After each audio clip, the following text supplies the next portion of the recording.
1.7 Simplifying Fractions Part 1. Um, so we know that fractions can be simplified. Make sure I have the right tools here. So 6 over 14, for example, most of us hopefully would write that as 1 over 4. If it said 5x squared over 15x, so if we have some variables in there, we should still be able to simplify. The 5 and the 15 still are reducible. So 5 divided by 5 is 1, 15 divided by 5 is 3. And if you have an x squared here and an x there, well, x squared would mean that you have two of those, so one of these cancels with one of those, so you're left with 1x, or just x over 3. Okay, well, that's what we're going to do in this lesson, except it's going to get a little more complicated at times than that. So let's just start and do a couple. So 20 over 30, well, definitely divide by 10, so that leaves you with a 2 over 3. And notice that I'm doing my numbers first, and then I'll move on to variables. So if I have two x's here and one there, then one of these will cancel one of those, so that leaves me with 1x. And y divided by y is 1, so that cancels itself out, and then that is your answer. If you have a multiplication of two fractions, then always look maybe first if you can simplify within. But otherwise, one way that you can think about this in your mind, and I usually don't do this, but you can order this any way that you want. So you could write this as 20 times 14 times n5 times m, and in the bottom fraction we would write, well, let's see, I'm going to put the 15 over here because 15 and 20 share numbers, and 14 and 7 have a number in common. And then I will line it up so that the variables are in the same order as well. So in the denominators, I've changed the order quite a lot. Actually, the 15 came all the way to the front, the m went to the back. And then you reduce sort of on the spot. So 20 divided by 5 is 4, 15 divided by 5 is 3, 14 divided by 7 is 2, and 7 divided by 7 is 1. So let's see, do I have anything else? No, 4 times 2 is 8 over 3. And then if there are 5 n's here and 3 there, then 3 of those would cancel with 3 of that. So that would leave me with an n squared. And 1 m here and 2 there, so this m cancels with one of those, and that leaves me with an m in the denominator. Okay? Well, with division, when you divide fractions, I think one way to do that would be to say, well, we're going to flip the second fraction, and then you can multiply. And I would do that, multiply. I would do the flipping before I would start to worry about canceling anything. So 4kl squared divided by 5k4. Flip this one, so 15k4 divided by 4l squared. Let's make that look more like an L. Okay, well, and this is what I meant with over here. I don't always rewrite this, so think of this as one happy fraction, right? So these are multiplying each other in these. So 4 divided by 4 is 1, 15 divided by 5 is leaving a 3, L squared cancels with L squared, K4 cancels with K4, and then let's see what parts are left over. So we had a K here and a 3, so I have a 3K in the numerator, and all of this would leave a 1, right? Because 4 divided by 4 would be a 1, so initially maybe think of it as 3K over 1, but that just ends up being 3K. Okay, as I said, they get more complicated. So now we have a cube and to the third power on top of this fraction.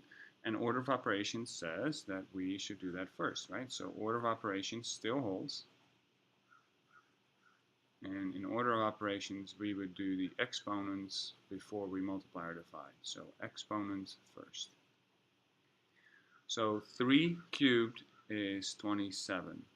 P to the first cubed, 1 times 3 is 3. And q squared, so 2 times 3 is 6. So you have to remember all those little rules that we worked on for the past couple of years. Flip this fraction, so 2p4 over 15q5, because it says to divide. And this is why I do that. So by doing this before I try to start canceling, I don't accidentally start canceling piece with piece when they end up, for example, they end up in the same spot, right? We have 3 p's here, 4 p's there, none of them in the denominator, so we end up with a p to the 7th. The same happens with the q's. We have 6 and 5 all in the denominator, so that's a q to the 11th. So we did not have any cancellations with the letters. However, 27 and 15 both have a 3 in it. 27 divided by 3 is 9, and 15 divided by 3 is 5. 9 times 2 is 18.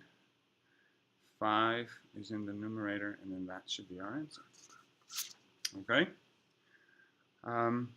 Let's add a little to this, because this, you've done some of this in Algebra 1. We do need to consider the denominator. Okay, and so maybe you're asking why. Well, if you don't consider the denominator, then you could say that 5 times x, 5 over 7x times x over y, well, that would be reducible, right? So that would be reducible, and you would be able to say, well, that's the same as 5 divided by 7y. So these are equal. That's really what we're saying, what we were saying up here. By answering this as 3k, I said, well, this expression is equivalent to just doing 3 times k, you'll get the same value. And, you know, that's mostly true. But if you do not consider the denominator, then you might run into problems. So think about it this way. What if x was worth 0? Okay, here, x doesn't matter at all. So if x is worth 0, we still get 5 over 7y. So this is if we just consider the reduced form, okay, because the x didn't matter. But what if x was 0 and we were looking at the original equation?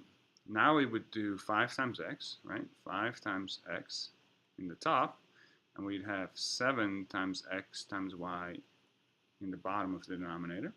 5 times 0 is 0. 7 times 0 is 0, and 0 times anything is 0. We get 0 divided by 0, which is undefined. We don't know how much that is. And this is significantly different from that as an answer.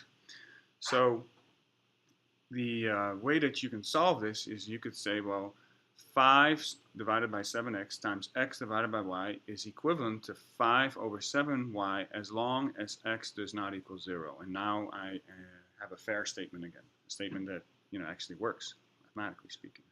All right, so we're going to do that in the next 2 problems, and we're going to add factoring into this as well. So another way that you can make this problem more difficult is by creating expressions in fractions that are factorable. So 5x plus 10, well, 5 is common there, so that would be x plus, and 10 divided by 5 is 2, right? And x squared plus 5x plus 6, well, x squared plus 5x plus 6 is factorable. That's x plus 2 times x plus 3. And then we're multiplying that by 2 divided by 5x. Okay, well, x plus 2 can cancel an x plus 2. 5 cancels with 5, and that would be it. So we would end up saying then that this expression reduces to 2 divided by x times x plus 3, right? But we do have to take into account that we cannot have any values for x that would make the denominator 0. So this is true, but this is only true if x does not equal. So if x plus 2 can't equal 0, then we shouldn't make x equal to a negative 2. And if x plus 3 is not supposed to be 0, then let's see, x is a negative 3 would be a problem, right? And then don't forget about this one. X is 0 is also not allowed. So we have 3 values we would have to exclude here. Okay, so, and this should be your complete answer. So that's part of an Algebra 2 type answer. Okay, same thing here. By the way, second thing there is that notice that I didn't worry about this until I got to the factored form, because it's a lot easier to figure out what makes x squared plus 5x plus 6, which values make that 0, if you look at, well, x plus 2 could be 0, because then, you know, multiplying it creates zeros everywhere, and x plus 3, and then x. So do it when you are in factored form. Okay, so dividing by a fraction, so I will need to flip that. I'm going to make this a multiplication symbol, and I'm going to say, well, that's x squared plus 2x divided by x squared plus x. Okay, now I need to factor. So x squared minus x minus 2. Well, we can factor that into x minus 2 and x plus 1. X squared minus 4 is a pattern, right? X minus 2, x plus 2. X squared and 2x have an x in common. Don't forget about the common factor first. Okay, you really always should check that.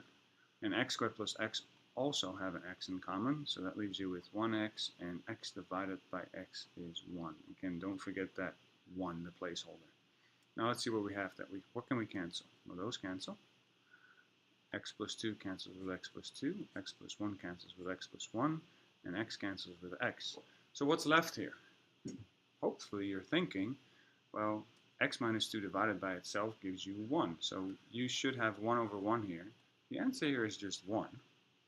Okay, and that is true as long as what? As long as x does not equal, well, if x minus 2 can equal 0, so this is like a little side problem, but you'll start seeing the patterns here. X minus 2 can equal 0, then x can't equal 2, right?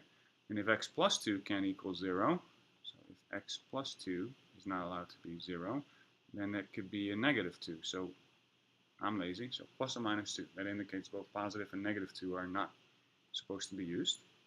So I did this one, I did that one. That's a 0, right? And x plus 1 would then just be a negative 1 if you solve it. And then that's it. Thank you.